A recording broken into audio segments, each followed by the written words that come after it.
Okay, I'm gonna put my, agenda up, please. Yes, sir. You're ready, we'll switch seats. Move the, over.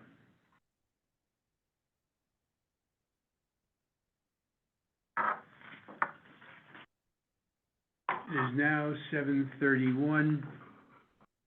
I'm calling the meeting to order. What is this here? Tabulation sheet. We're not be voting. taking any votes. I know. Okay, so I'm calling the meeting to order at 7:32 now. We are not going to have a quorum tonight, and so we'll discuss some of the items, but we cannot have any votes, so nothing official will take place. So I'm going to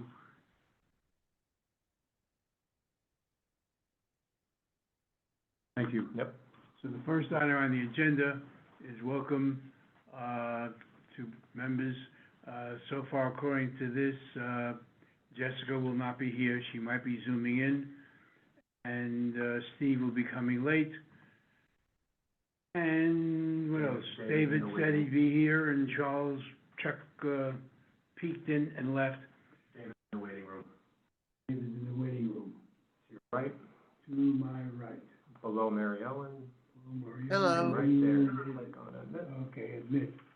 Okay, this agenda that was on the web is different than that agenda. Might be. But the fact is, I fill things in. That's the bare bones agenda, what we'll talk about. I've added things, particularly in the chair's report. Board was here. I just meant this is what the public saw. That's So what. there's no sub-items. I deal with those alphabet wrong in some things in my life. Okay. You have Naki from CCRB.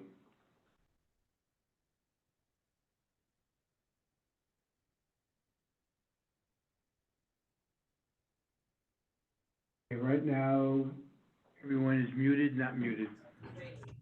I will ask you one more It time. is unmuted. You have to mute Naki. Of course. But you look at them and you gain weight. Yeah, They're probably still they connected make to audio. those in-house, 'cause they have them hot out of the oven. They're all muted. And you have to raise your hand if you wish to be seen or heard. David, please put your camera on. Just a second. On the name to unmute them? Mary Ellen, raise her hand. Not allow people to talk. Oh, I know it. Click on her name. Either lower hand or ask to unmute, yep.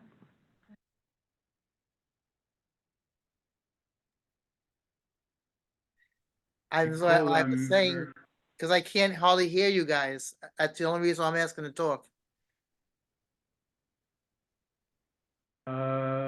Well, the other mic. Can't move. I can't move that, so I'll try to talk in a different octave. Hope that helps. Okay, so that's our attendance expected. Again, we do not have a minion, will not have a quorum. You don't have a minion either. Minion either. Jackie from CCR. Okay, so chair's report. I'll go through the rest down here. We were supposed to look at the minutes, no reason, unless you have a comment to make about the minutes, we can't vote on them. But if you have a comment you want to make about either set of minutes, that'll be the time. I'm in the waiting room. You know who that is? CRB. The Relations Board, Civilian Complaint Review Board, yeah. Mm-hmm. Okay, so, Do you wanna let them in, Aki? Admit, I thought I let him in. yeah, you did.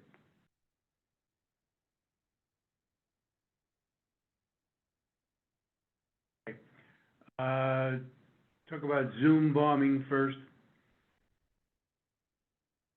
after our meeting, it was September executive meeting that had the Zoom bombing, and the question was to do with the video.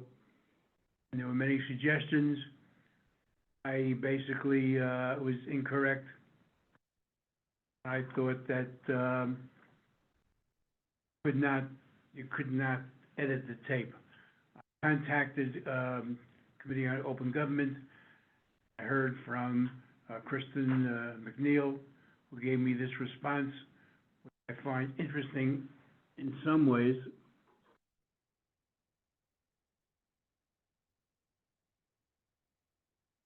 But basically, she recommended here, that it is perfectly legal to amend the tape so that bombings are removed.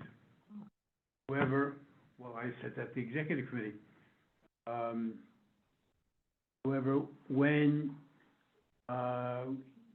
you put up, when you post the document, you're supposed to say on it, has been edited for following reasons. It was also pointed out to me by Farah that, our good friends at, YouTube YouTube would have rejected the tape anyway if it had that kind of content. content in it. However, they need to know that there are now two tapes. The edited one that is on screen and the unedited one. In theory, if someone makes a FOIL request for the original, they could have access to it. Other than that, life goes on and no problems whatsoever. And frankly, I wouldn't presume there'd be a problem. What I find interesting, and I look to Rosemary now, I mean, Steve should be here for this question. We took a different direction. The direction we took is that every one of our meetings, if possible, would be telecommunicated. So that the issue of tapes and whatever became a moot question, of course, all of our meetings, when possible, and the chair agrees to it, takes place. But they are saying under COG, there is no need to have a taped, posted, tape if there wasn't a hybrid meeting. So if everyone's present in this room for this meeting, COG is saying there's no need to create a tape. With two people, one of whom is here now, somewhere, how come I only see one person? Because you're sharing, you could see if you click on the multi-squares, I think you might be able to see more. You? Yeah.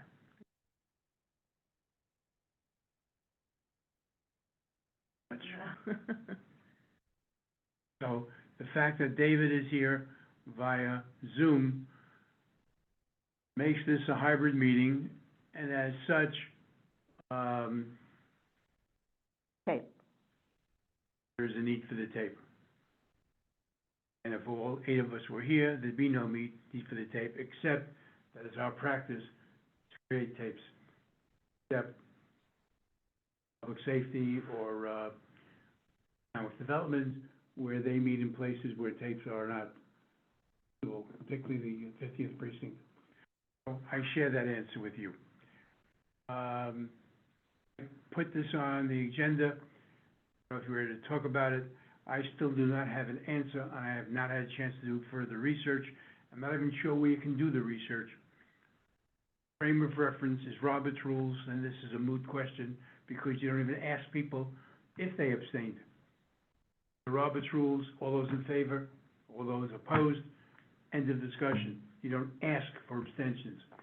Under the city charter, you get names and you know who's who. So I need to do more research on whether or not we can actually poll anyone who has abstained.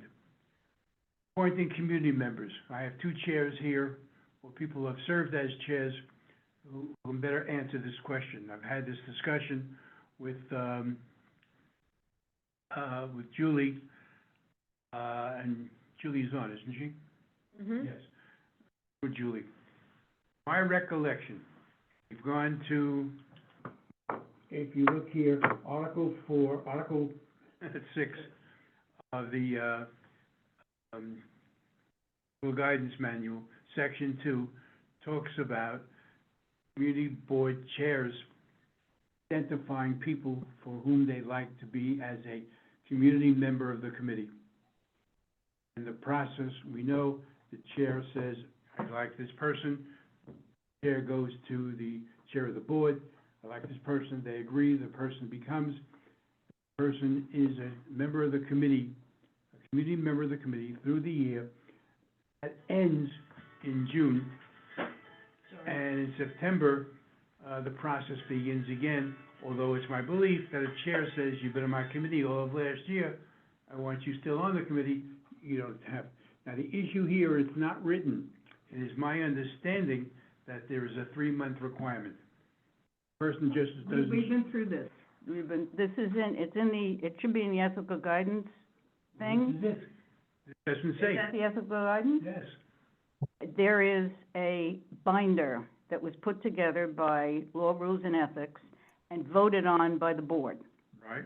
And it lays out chapter and verse about how you become a community board member, including 3 meetings, and on the second year, the way you described it, if somebody, the chair of the committee, it could be a new chair to a committee, goes to the chair of the board and says, I want this person for another year, because committee members serve only 1 year.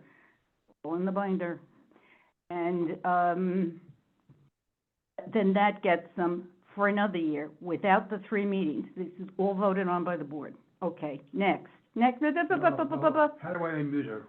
She's on mute. She's unmuted. Okay. So Julie, I hope you're listening to this. Yes, I am. How they get in 3 meetings, they get in, it's only for 1 year, the process to re-up, that's only for 1 year, no 3 meetings. In addition, if a committee member is absent 3 meetings, they're automatically off. There's no discretion whatsoever. They are off the committee. No discretion. Okay.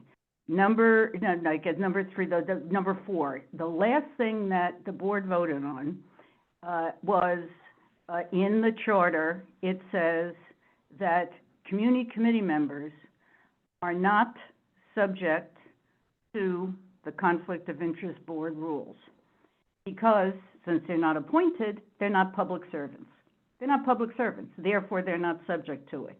We, on the board, voted that we expect committee board members to abide by all the ethical requirements that a community board member has to abide by. That's our expectation. Those are what you'll see in the budget. Those were the expectations.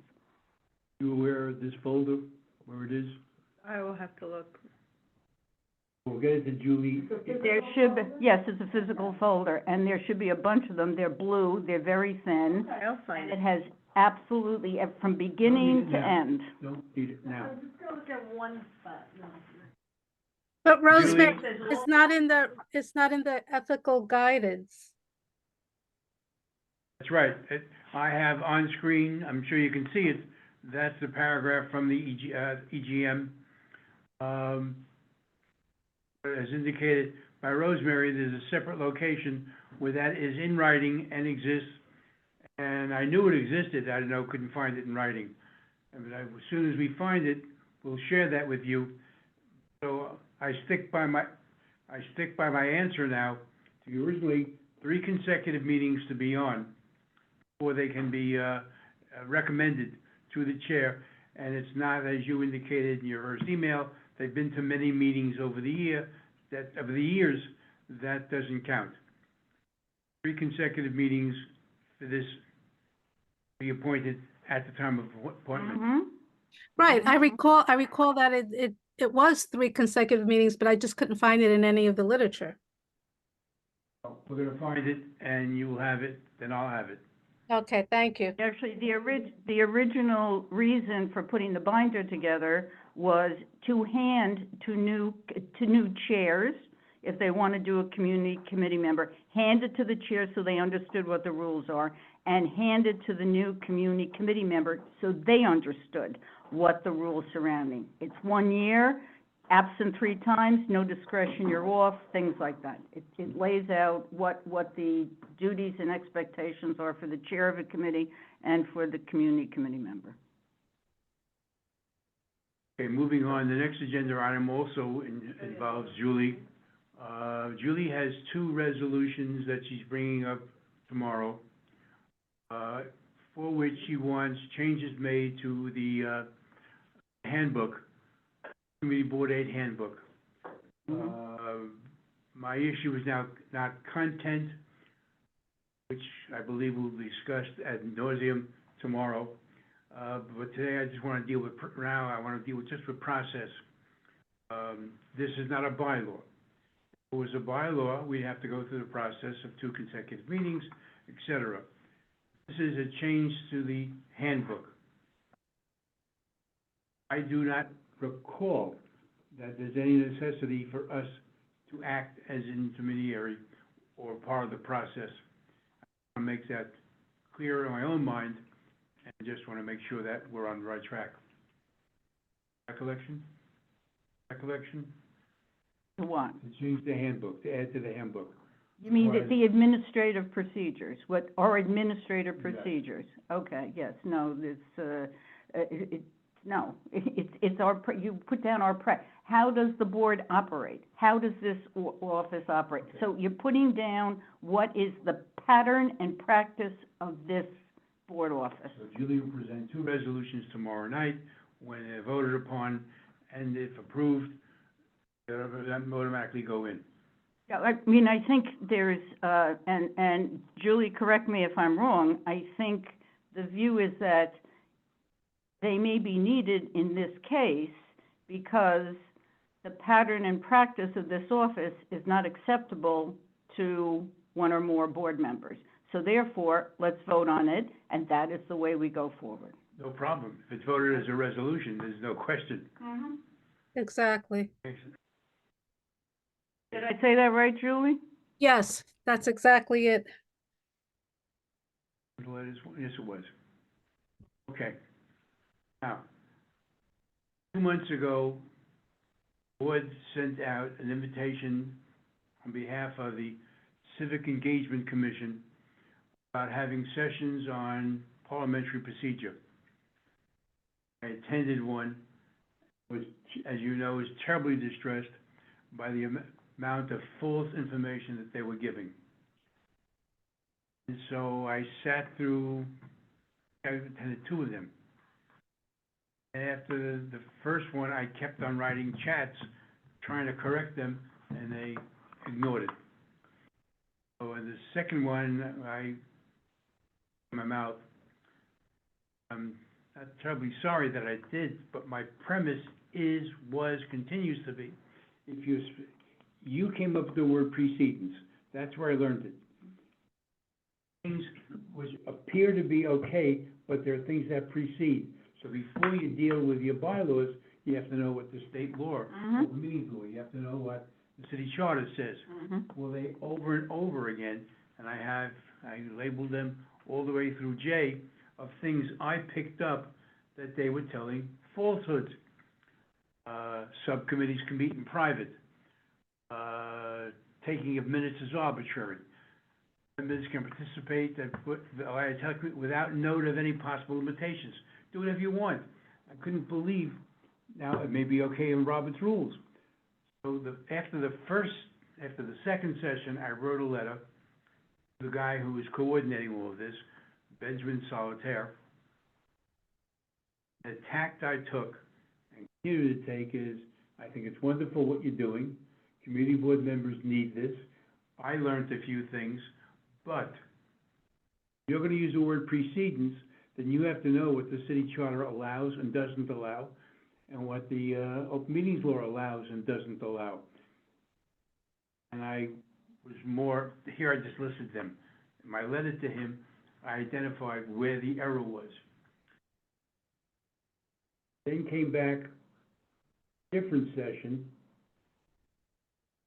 Last session they gave, this year, and that was on bylaws. Again, I listened to crap after crap after crap, and my comments in chat got me nowhere. I wrote Benjamin again.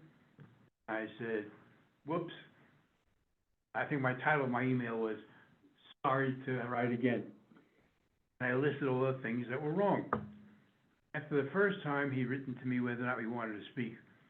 I saw no particular reason. I made my comments, he had it, ended discussion. Second time, got his letter, he said maybe we should speak, so I made an appointment. We spoke over the phone. He offered me a job. I told him that he ought to sit down with the law department, watch his tapes, and have them tell him where the errors were. Mhm. And presumably that's what he's going to do. I said, I have nothing against the presenters. They knew their subject, but they didn't understand precedence. Mhm.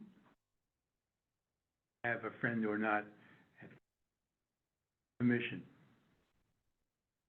Survey, I really want to discuss this when Steve is here. I don't know where he's gotten, how far he's gotten. At the last meeting, it was supposed to be handed out at the November Executive Committee meeting. That's what's in the minutes. Well, I was at the November Executive Committee. I was at the December Executive Committee meeting. I'm not aware it was handed out. I'm gonna pass this until Steve gets here. Hey, agenda moving right along.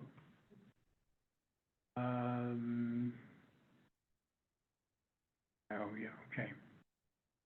Future updates of Primer, I asked you to think about. Did I skip one? In case I skipped it, let me bring it up now.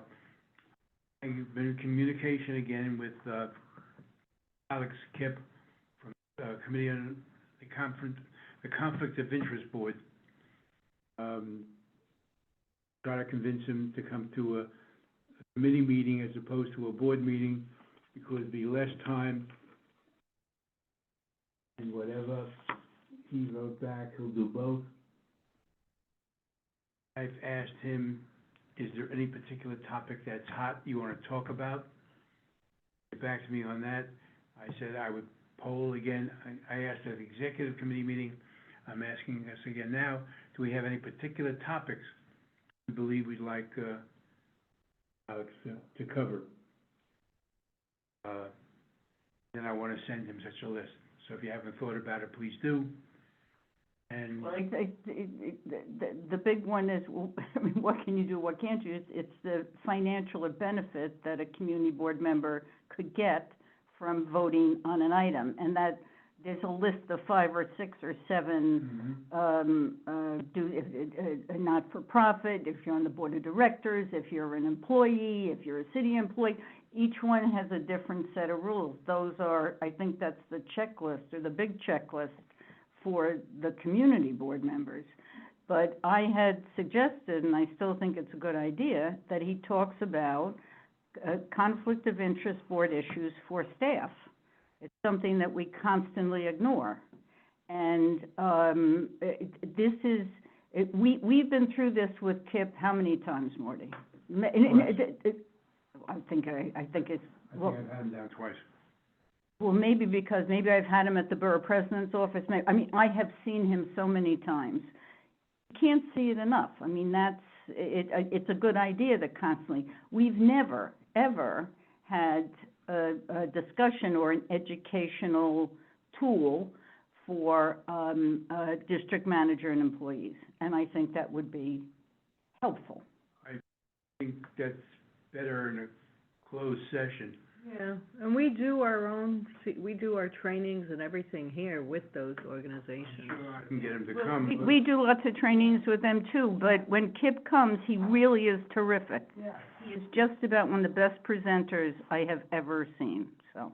Maybe an executive committee, so the board will also know their limits and not go beyond their limits, what they could or could not ask staff to do. I mean, but personally, I think if he comes to this committee and inform everybody, tune in and listen to it, that's sufficient. Okay. I do, So but, suggesting he comes to the committee and discuss that, I don't know, well, I've asked him to tell me what he wants to talk about, other than my feeding him what he should. In terms of conflict of interest, he first said he was willing to come to our meeting. Mhm. I offered to take him out for dinner first, before. When I wrote him this time, I said, if it doesn't violate anything, Mhm. all violations. Violation, yep. I said, there's no reason we can't sit in the same place and separate checks. He hasn't gotten back on that yet. He's very affable, and He is a perfect presenter. He's perfect. gotten you excited about. So that's my conversation with Alex. Future update for the perimeter, I've asked about, if you have any more ideas. I had some, the last meeting, I offered them, but, you know, if you have any others. Code of conduct, we still have this single sentence in both the EGM and the bylaws. The question was how best to, advertise them, make a part of our, so the board and the community knows that we have this code of conduct. I find it interesting that, as we had this conversation, this article came from the city, and I've copied most of it. The problem in District 11, and Mary Ellen says that she's well aware, and she's bought popcorn to watch those meetings. And our president was out there. The problem, I mentioned the executive committee, the issue with the president, who apparently wrote something which was perceived as racist. The board was very unhappy about that. And the vice president, the vice chair, was running for office, and they thought was not spending sufficient time. And so whatever heat goes on, and Mary Ellen might be a better witness than I am, because I only have the articles to go by. Their process, which I find interesting, is that they voted in public to create a committee. They voted in public to create the committee after they had met in executive session to discuss whether or not they wanted to have a committee. I don't know if that's legit. But the executive session, Executive session. if it doesn't fit within one of the exceptions, it's not. Well, So, you became a nominating committees. Supposing you're applying and we want to ask you personal questions, shouldn't the public not be privy to that? And from COG, I got, employee has rights, a board member does not. So I'm surprised, and I don't even know who, it says right there, closed door session. I don't know, not making a complaint, I just found it interesting. Worth looking into, just for our own knowledge. So David has two his votes, hand up. one's against the chair, and one's against the vice chair, and you know, there's, somebody decided to vote on the second one, who didn't vote on the first one.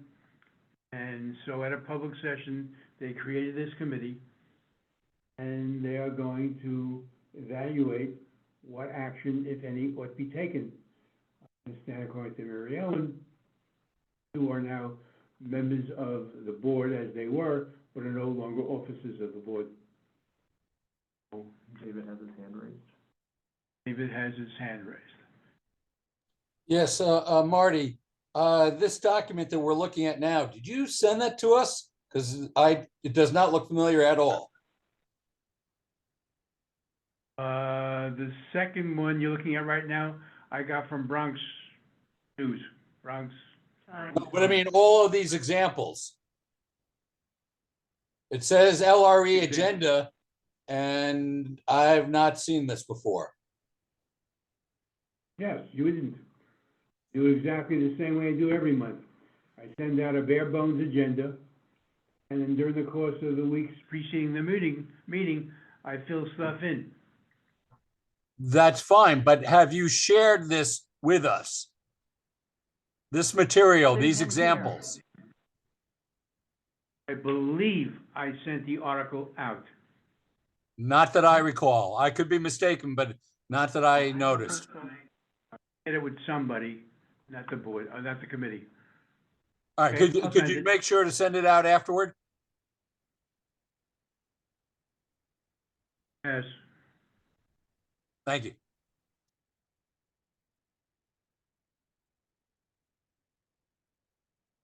I'm hearing Steve come in now. Oh, yeah, all right. And then I sent this silly nonsense ethicist.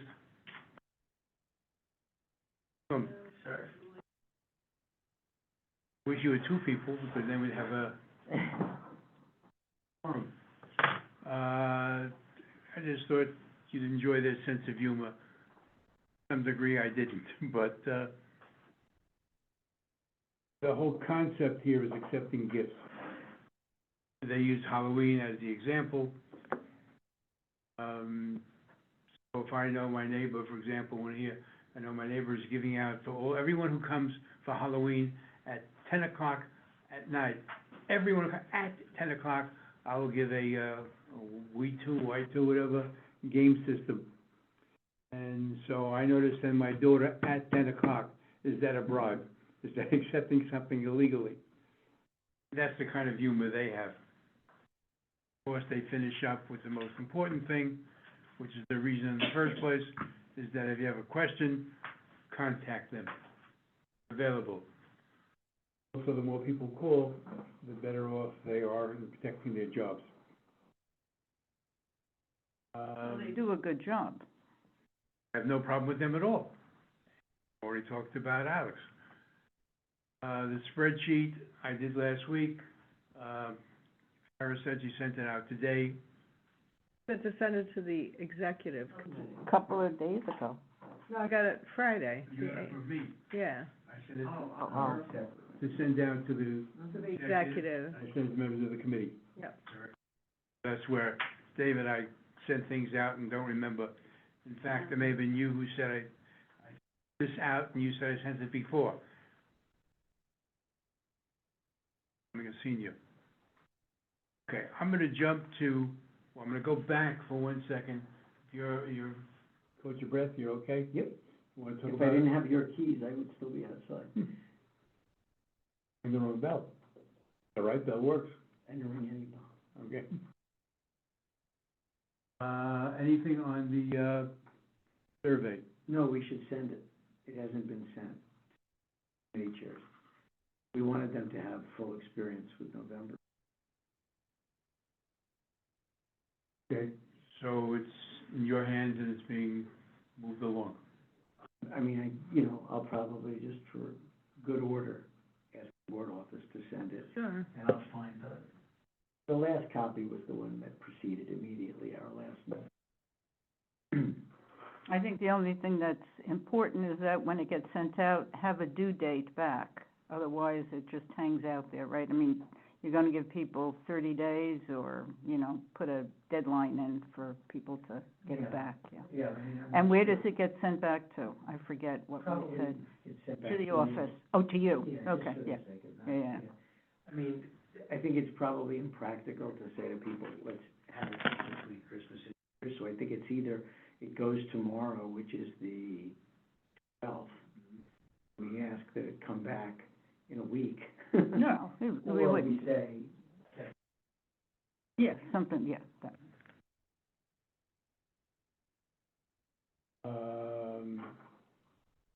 I'm gonna jump to new business.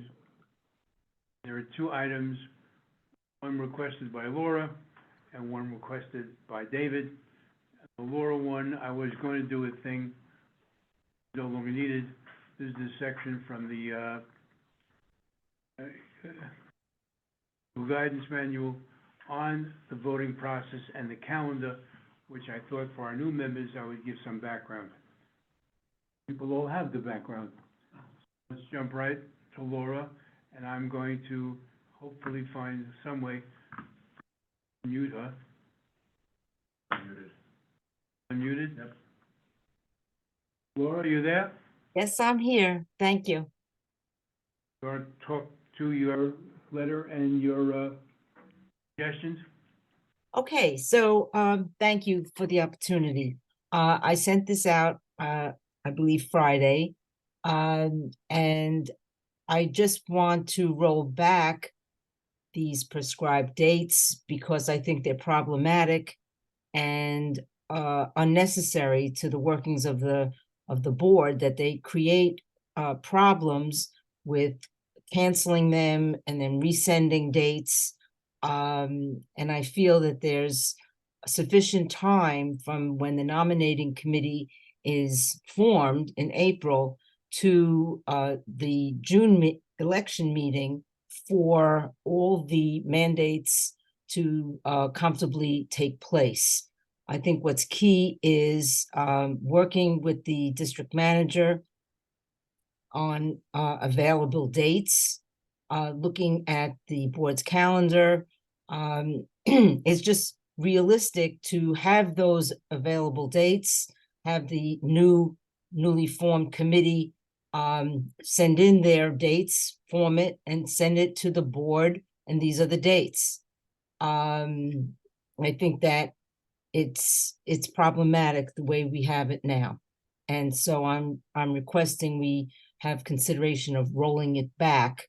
I think, as I said, my concerns are when you inevitably cancel dates, it's a lot of work now because of social media, because of the calendar, because of the distribution, the way that's done. It's just a lot of work. Certainly the day after the April board meeting is so busy trying to get resolutions done and out and all the follow-up from a full board meeting. And then that's the night of a noticed nominating committee meeting that has to be canceled that same day. That's definitely a red flag that needs to be changed. And then you look at the other dates, they're not needed either because there's enough time for noticing meetings and getting the job done. I note here that I served on a nominating committee. I've chaired the nominating committee. In all the years the nominating committee existed, we never had preset dates that were noticed. And frankly, I feel that we should just roll that back. And thank you for the opportunity to speak. But you're not offering a calendar that's different at this time.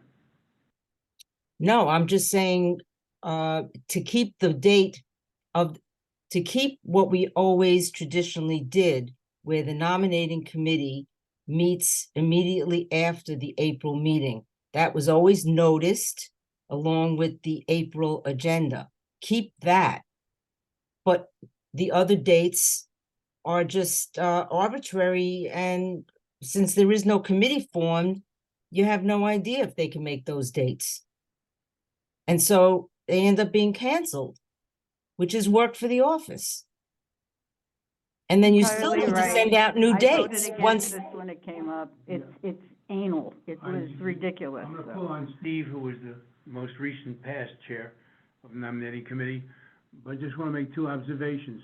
Observation one, we never established dates in the past because we weren't under OLM, which made noticed meetings important. And secondly, when I was chair of the nominating committee, we had a meeting on, and the board meeting went way on, and we were thrown out of the place. And as a result, I reconvened that night, Riverdale Diner, so that we could do our organizational meeting. Violation of every possible OLM possibility. So the reason for having an alternate date is because the night of the board meeting may not be available. Having said that, Steve, you're the most recent past. Yeah, well, anyway, I think, the changes originally came on the heels of a time when the nominating committee had difficulty finding, open dates, and was not able to meet in time to get things done. And so the idea was to reserve dates in advance. And, this was considered, I guess, a couple of years ago, when the amendment came out, which Rosemary, objected to at the time. Provided 1220. She was in the minority. They're definitely in the minority. Yeah, but not a minority of one. So anyway, this was an attempt to get some dates on the calendar and not to have to put the onus on the board office to figure out the right schedule, just to have a few dates out there that were reserved, and then it would only require, obviously, canceling 2 dates. Those were the only cancellations. So that's the way, I think 2 years ago or so, it was amended. And then, last year, when Laura was the chair, she expressed, concern that there was too much work for the board office because of the need to issue cancellations of meetings very quickly and things like that, especially between the night of the board meeting where the nominating committee was elected and literally the very next day. Because in most instances, the nominating committee was able to meet back of the room in person after the main meeting. The only time that wasn't possible is if one of the nominating committee elected people who didn't know they would be on the nominating committee was not able to stay later, or if the venue had to close. So the idea was, because scheduling the next meetings was considered important for the committee's planning, the goal was to make sure that that early meeting could occur, which is why it was, the way the EGM was amended was to set that night and the very next day as meeting dates, one of which would not be necessary. The similar concept applied to the next meeting. In order to comply with the 10-day notice rule, which I understand is not always slavishly followed, but with the idea that we would try to follow it, you didn't set that second meeting, and by second meeting I mean the second one that gets used, and you would be hard pressed to schedule that meeting before 10 plus days. And because not every night is open, there are ways around it, but generally speaking, I've been told by other chairs, that the custom is that we don't schedule two board events for the same time. You can have an afternoon meeting and an evening meeting, but you shouldn't have two meetings that conflict. My opinions on this are not important. That's a pretty long-standing practice. It's a practice, yes.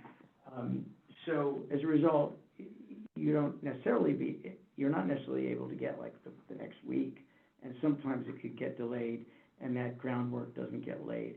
Some of the things the committee has to do, they have to do immediately. Like the next day, get that notice out to existing chairs of committees and officers saying, you gotta tell us in 72 hours or whatever it is, whether you're gonna continue to seek that position. So anyway, that's what this was an attempt at. I did it for a couple of years. I think last year, Laura just ignored it, with all due respect, decided it was impractical and just ignored the EGM for that purpose. So what the committee did last year was, this is the nominating committee itself, which I happen to chair, didn't I? Yes, you did, and you did a great job, absolutely. And so, very often, the report that comes at the end of the nominating committee's work is not just a recommended slate, but also anything else that the committee wants to comment on. We commented on 3 things, one of which was in response to Laura's concerns, to try to simplify this and to give a lot more discretion to the board office to set these dates. But these dates would not be the 6th day or the 7th day. They would just be approximately a week out, and the board office would pick dates that wouldn't conflict with other standing committee meetings or board meetings. That was one proposed change. Take care of, it's not up now, Marty, but if you look at the existing text, that was supposed to address Laura's concerns with the 3rd and 4th bullets being something fixed. No one knows in any given calendar what that's going to be, and this was suggestion was to give the board office discretion to set meetings approximately. May I speak? Back at this. And then as far as that first, meeting, I've already explained what the thinking was behind having a safety valve next day schedule. And the committee suggested that it be obviously always noticed for after the regular board meeting on the night the nominating committee was elected, and also 2 days hence to give the board office, less of a crazed time to cancel the meeting. But nevertheless, this proposal by the last year's nominating committee would still require that, at least one meeting be canceled. And I guess the committee felt, I have to think back to my own thoughts about it, that, the burden of canceling at least one meeting and potentially two was not such a difficult administrative burden that it would defeat the goal of making sure the committee had some fixed dates to work with, just to start them out, just 2 dates. I'm not sure in the era of hybrid meetings whether that backup date, first night's meeting, I'm not sure it's needed, but you may still have a person zooming into the board meeting ending at 10 who has kids or something they have to do at 10 and can't stay, or, Zoom afterwards if need be. So I still think that it's workable, and it's worth, I think, might be worth trying, even though it's What, as it is, no, I'm missing, okay. amending it to create more flexibility. Did you leave the first bullet and the second bullet, and the rest The gets first bullet is- flexibility? The first bullet is the same, as it's always been, that's no. And you don't have a problem with that? That No, should well, no, stay, right? The second Mhm. bullet is to say the 2 days immediately following the board meeting. And that means the board office looks at the calendar for 2 days hence. The board meeting is normally gonna be on a Tuesday. Right. It's not gonna be a Friday or a Saturday. Mm-hmm. So it'll be a Thursday, and if there's a standing committee meeting in the way at 7:30, then the board office will use its discretion to schedule it in the afternoon. Does that mean that it could have to be canceled? Yeah, that's right, it could be. And again, it's just to make sure that there is that early date for scheduling. May I Personally, I don't know that anyone is gonna be, planning their vacations around our second backup noticed, nominating committee meeting. And in some respects, it's really, you have to balance how much of a pain in the neck it is to cancel one or possibly two meetings versus, making sure that there are placeholders to get that original organization. With specificity, your suggestion was it not be the next day, but it be 2 days hence? Correct. Laura, since you, raised this? Hi, a couple of comments. Correct. Longstanding, we never have two competing meetings at the same time. The board has never done that and doesn't do that, which makes it very important to deal with the office on what's available, what's not available. As a matter of housekeeping, the committee can email dates, possible dates, figuring this out, because that falls under housekeeping. You don't need to have a meeting to do dates. And as you said, people don't know they're going to be on a nominating committee. Maybe they have their calendar with them, maybe they don't. The situation is actually that 2 days after the board meeting, which would be a Thursday night, the second Thursday of the month right now is open, and there aren't any standing committee meetings on that. But you don't know that the members of the nominating committee are free on that particular night. So it's a dance. It's not easy. It's not easy. Just real quick footnote, Laura, I apologize for just this information, not arguing. The idea was that we don't know the schedule of the unknown 5 members of the nominating committee. So it was a statistical guess that everybody would be available at one or the other for a short meeting. It could be a 15-minute meeting. I mean, this came Let's- for the next this came meeting. for discussion last year because one of the dates was public safety, and Ed wrote a letter, which I forwarded to the LRE, that he was upset that the nominating committee had scheduled a date the same time as public safety, and it turns out that one of the nominating committee members was a member of the Public Safety Committee, and he could not do this. I just think that there's so many ifs, that, you know, we should just not try to do this, because I tell you, if you're making it the second date, then the next day, the committee would still have to cancel what would be the second date that you're suggesting we have one. And it's very confusing to the public, but it's not necessary. That's my point. It's not necessary. I think it is necessary, and that's the reason why the concept came up in the first place.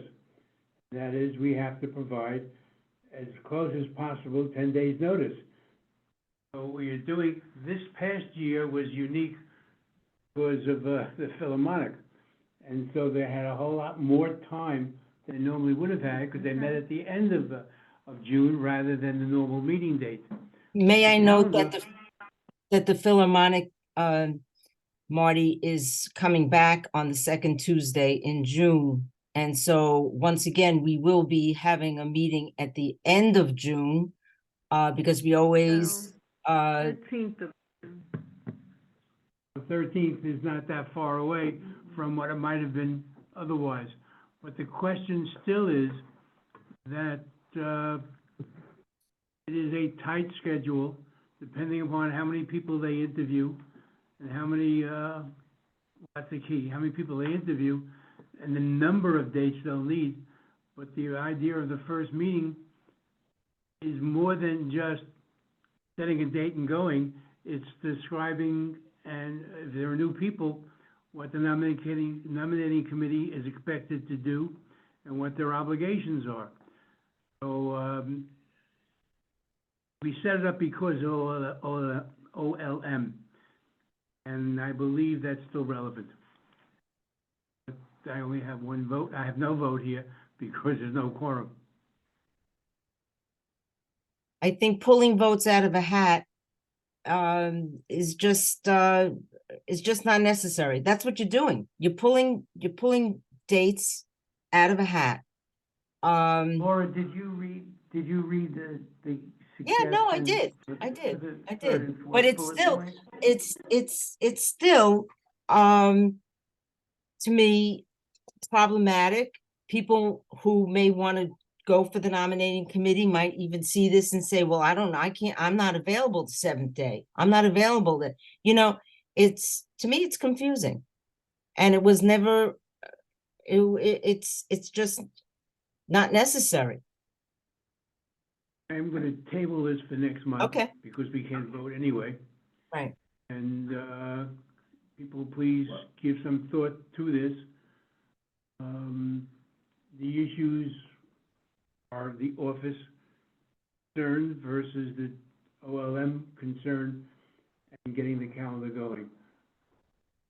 Marty, the only reason that I think it might be, how many of our committee members do we have in attendance, either by Zoom or in person tonight? We're here. Oh, and David. David Okay, is up there. now you got another email, and people were given right to attend by, okay, Except for David, not here. okay, And Chuck dropped in and dropped out. he's missing. The reason I just wanted, Call in, but didn't. because people have spent, 20 minutes listening to this, I will send around or Marty can send around to all the committee members, report, the nominating committee report, which goes into, a page of detail about the problems that were experienced and a possible ameliorative amendment. Personally, if we were a very small organization that didn't have to amend the guidance manual, I really think having 1 year where we tried out variation on the theme that was less burdensome for the board office and let the board office pick essentially the third and fourth bullet dates with some guidelines. And if need be, put them in the afternoon, but there'd still be one, or two cancellations in this procedure. I think it would be worth trying that out and seeing how it works with a new district manager, hopefully with a full staff, a new chair. So that would be my proposal, but I admit, I'm kind of wed to this because I thought so hard about the modification last spring when the nominating committee put out its report.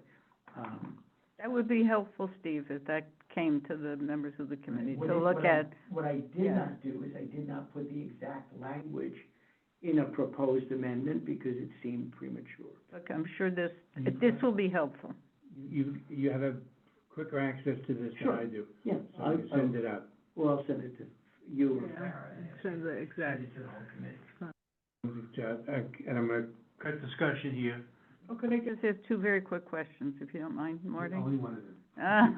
Then I have to pick, which is the best question? Oh, my goodness. For a nominating committee meeting, the concept of extraordinary circumstances and coming in by Zoom is still allowed. That would apply to a nominating committee too, right? So somebody says, I physically can't be there, I ask for an extraordinary circumstance because I'm doing something else. That That's is, not one of the reasons, but. whatever, a decent reason, okay? You must play three-dimensional chess. Because you added a layer. more complicated. But the concept of You could have extraordinary two members moving circumstances in. applies to And still have a nominating quorum, committee. And those two people could vote. Okay, But they'd have to have a good reason, depending on. understood, but it still applies, right? Yes. Okay, Marty? and, Julie has her hand up too, just so you know. but just my second question, quickly, we're twisting ourselves into a knot. This is the thing that always drove me crazy about the 10 days, the open meetings law. Is there not in the open meetings law, you have to do 10 days unless there is a real good reason why you're not able to do the 10 days? Doesn't nominating committee and the jamming of potentially numerous meetings into a short period of time equal, not extraordinary circumstances, but difficulty, not so much emergency, it's required? Does it not, so that 10 days wouldn't, you don't have to do 10 days because? It's not a crazy suggestion, but since we now are on Yeah. record as having noticed this problem Yeah, for years, it's Yeah. hardly unexpected. If you can solve for it, it sort of behooves you to. But anyway, I understand what you're saying. if you can solve for it, mean, if you can make the 10 days, you should make the 10 days, is Or that what if you can- mean? No, if you can have a procedure that doesn't force you to blow the 10 days because you have dates preset. That's the preset, No, okay. no. I was going after Laura's thing, erase everything, no, I'm not saying erase everything, but, go back to, no specific dates. We are still required to do 10 days' notice, except there is an exception in that. No, I understand. That could apply, okay, those are my two I need to questions. look that up. I don't think that qualifies, frankly, but, that up. And Laura had a question? Laura? I just wanted to say that the nominating committee may choose to have in-person meetings solely and not use Zoom at all. That would be up to the chair of the nominating, of the nominating committee. They have that option as well. That would cut the wrong way. That for cuts, you, yeah, Laura. for what my question was, but she's right, it does, yeah, Julie? I have to unmute you. Okay, I'm unmuted. Thank you. I just want to say two things. I think all the dates selected ahead of time is a bit much. I think maybe a compromise would be good, just to pick one day this way, because the members still have to meet and coordinate their own schedules, let alone the schedules that may be put upon them. So maybe just do one preset date. And then my other comment is, while you're looking at the nominating committee, I would ask if maybe you can look to see if possibly you can move the date up of the nominations 1 month and maybe have the elections in May to give the new person about a month to work with the current position that they've been elected to. I think it would really be helpful, especially for any new chairperson and any new treasurer, those two. And even the budget, because that's the backbone of the board. So I would just say consider in your discussion next month of possibly moving the election date up a month so that the new person is elected in May and would have at least a month to work with the outgoing person. Thank you. It's a bylaw change. Right, that's why I said, Definitely it's a process, but it's something, Mhm. it's something from experience. I know Rosemary and Laura, you guys were lucky enough that, I believe, Rosemary, you were retired, so that as chair, you had a lot of time. And if, as a working person, it's a bit different. So I think, and I was fortunate to have Laura give a lot of guidance. And who knows, when I leave, I may not even be around. And I just think that it would be fortunate for the treasurer, the budget, and the chairperson to at least get a month's time with the outgoing person.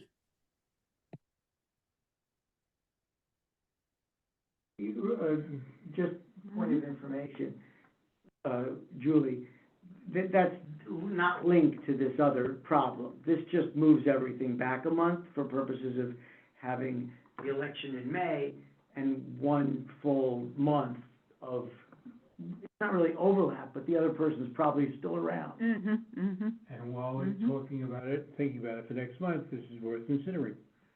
It's our list of things to talk about. Mm-hmm. Okay, the last item is, David's. You wanna take it, David? Sure. At some point, I think we should have a fuller discussion. Hey, Laura, do you want to drop your hand? At some point, I think we should have a fuller discussion on hybrid meetings generally. I think we have some things to discuss still. But right now, my concern is, and at the risk of saying something contradictory, our video conferences, and I won't get into hybrid meetings, but our video conferences are supposed to be the digital analog of our public meetings. And in those meetings, we expect but don't require people to sign in, but they are there and we do see their face. And I think therefore, in that analog, it is fair to expect people who want to join the meeting, and obviously I'm not really talking about board members because we're already required to show our video, but any visitor to our video conferences should put up, display their face. And frankly, I think they should put in their name, but I'm not sure that we can require that part. If, for example, Mr. Cruz from the CCRB, at the very least, his face should be shown at the very beginning so that it can be confirmed that in fact is Naki Cruz. And when somebody is speaking, if they've been given permission to speak, like a member of the community or an agency representative, they should have their video on. And again, the visitors to our meetings should have their video on to hopefully prevent or certainly minimize the probability of a Zoom bombing. I'm sorry, Mr. Cruz, I'm not trying to pick on you. No, not at all, not at all. No, totally. Okay, thank you. I'm not. Absolutely. It just happens that your avatar or whatever was convenient, but No, no, absolutely. it really doesn't relate to you in particular. Understood. Thank you. and- Understood. I don't want to interrupt. I was just listening and I was waiting for the opportunity for me to discuss do a quick update. But I noticed that, that you were handling, office politics and office, policy. So I just took my step back. I continued cooking my dinner and I was waiting for my opportunity. Understood. Well, I think Marty will get to you in a minute. Fair enough. But at any rate, Marty, I think that we should require all Zoom participants to show their face. I think that it will minimize, if not actually eliminate, Zoom bombing. And I know can't see that, any reason, I'm not to. totally, Except for totally the inept at very, this, but I very happen to rare have- case of somebody who doesn't have a camera or a phone that can help them. And I think that maybe they can contact the office to let the office know of this issue, and the office can find a way to vet the individual.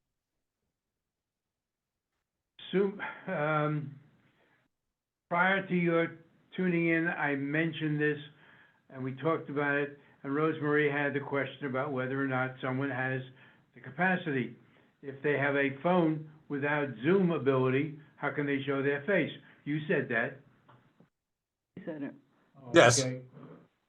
Well, let's Okay, deal with that so that's an exception. issue. But it's important to Let's note. talk about the principle and deal with the exception Hold later. it, David. David, hold, please. It's important to note that what's been going on for the last dozen meetings since then is that meticulously, Farah, when she's here, screens. If she only sees a phone number or only sees, she requires a name. Yeah, a name. But if it's only a phone number, she says, the person with number XYZ, please list your name or tell me your name. And so no one gets access to speak. Everyone is muted until such time as we decide or they decide that the person has identified themselves sufficiently to be allowed to speak. So in effect, we're doing something already. But Requesting people to show their faces, I think is an interesting concept. I don't know, it's hard enough to get the board members to do it. Mhm. yeah, I understand that. But for example, and again, I'm not picking on this person because I have no idea who they are, but who is Mrs. Brown? Who's listed as a participant here? And I'm not looking for Mrs. Brown to respond. But my point is, we have no idea who Mrs. Brown is. It could be anybody.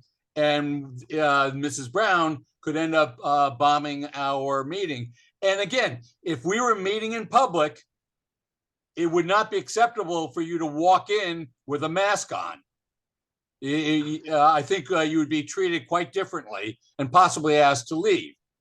But in these circumstances, given the difficulties we've had, I think that we can and should require individuals who join us via Zoom to be on camera, and we'll deal with the disability or an equipment exception separately.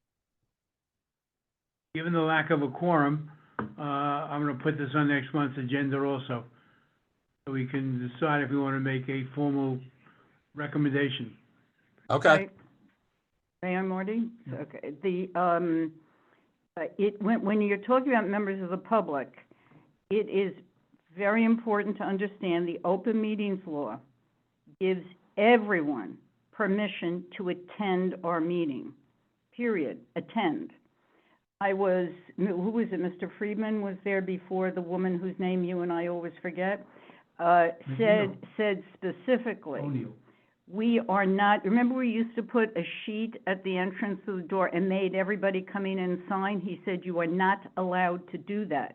You can have a sheet and say, if you want to sign up and get the newsletter, you cannot put down as a requirement of attending our meeting anything for members of the public. So if we are going to go into, you can short circuit the discussion by talking to, what's her name? Okay, and I assume the answer is going to be very similar to what Mr. Friedman said, No, Dave Freeman. okay? So Well, could but we what I ask said them? was not requiring You can accept- necessarily the name, but that just like in a meeting at a public space, we would see their face. The analog of being in a video conference is seeing their face on the camera. I will I don't contact COG. I'm sorry? So like, if you have a name there and it's a community person, you don't necessarily interview them and say, are you a bomber? I mean, that's ridiculous. So even if you saw the face on the screen, What would that tell you more than just a name? Except we have a permanent record who Mhm. they were. Yeah. The name Like, unfortunately. Mrs. Brown would like to speak. Yeah, I know. Great. Would like her to show her face first before she speaks, is it possible? Mind, Mrs. Brown, showing your face first? Hi, good evening. I have difficulty operating, the computer. I often click off, I have to come back in. So I just don't mess around with it too much. Once my son or my husband helps me kind of get acclimated and get on, I'm happy. But I wanted to mention this.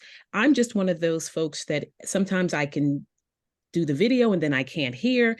So I get a little discombobulated. But I mean, I've been to public meetings where I've been asked to read in a statement for a neighbor who couldn't attend a public meeting, and they're not there, but I'm able to read their statement into the record for them. So I don't understand the need to have that. I mean, a face could be a face of someone that's not in the community. I am a resident of the community, but it's a public meeting. I mean, once we start putting demands on the public coming in, it gets a little wiry, and I'm not totally against it, but I mean, I don't think that should be a mandate. And I think that's going down a bit of a slippery slope. That's just my opinion. And that's my situation. I thank you for your observation, and again, I'm going to lay this over for next month. But I think your comment is very valuable. David, can I drop this, or? Yeah. I mean, I already countered her comments earlier, but thank you for chiming in, Mrs. Brown. All right, I'm ready to adjourn, but Mr. Cruz, you've been on the whole night. I have the impression you're at the wrong meeting, but please, what is your, you wish to contribute? Yeah, so thank you again, Community Board 8, Youth Committee. I believe this is the Youth Committee, correct? No, that's what we Yeah. said. This is the Law, Rules, and Ethics Committee. Oh, okay, so yes, I am mistaken then. My apologies, everyone. I was But we reached might out. learn something. Do you want to say anyway? Yeah, absolutely. I wanted to inform the community board. We've been sending out emails as well, but we have a youth advisory council that is, our applications are being extended, so we're accepting them through to the new year. So it's an opportunity for young New Yorkers, in this case young Bronxites under the age of 18, to join in on the Civilian Complaint Review Board and essentially teach us how to do our job. They serve as liaisons for their community between the police, the CCRB, who conducts investigations regarding alleged police misconduct, and their communities as well. So this is opportunity for people to become civically engaged, opportunity for them to develop their professional networks as well, and just to expand their understanding of police community relations, in the sense that not everything is black and white. There's a lot of shades of gray in that regard, but at the same time, there's also certain rights and responsibilities that civilians have when they're interacting with members of the NYPD. And in the past, we've had some awesome youth councils, some cohorts that developed public service announcements with production teams that have showcased International Youth Summit, which happened on November 3rd of this year. We had people of all walks of life under the age of 18 calling in from France, from South America, from Africa and Japan, along with our fellow Americans here discussing police community relations internationally. So it's these kinds of opportunities that I wanted to share with you all. And my apologies again for originally thinking this was the youth committee. It turns out it's next Monday, the 18th. There, I'll be there. Thank you, guys. 7:30 p.m. Fantastic. Thank you for your endurance, and I thank you also for sharing that information. My pleasure, and thank you all for your work. Thank you. If there's nothing further, take a motion to adjourn. Marty, I just said I have something relevant to the assembled, which has nothing to do with LRE. It's about tomorrow's meeting, if I may.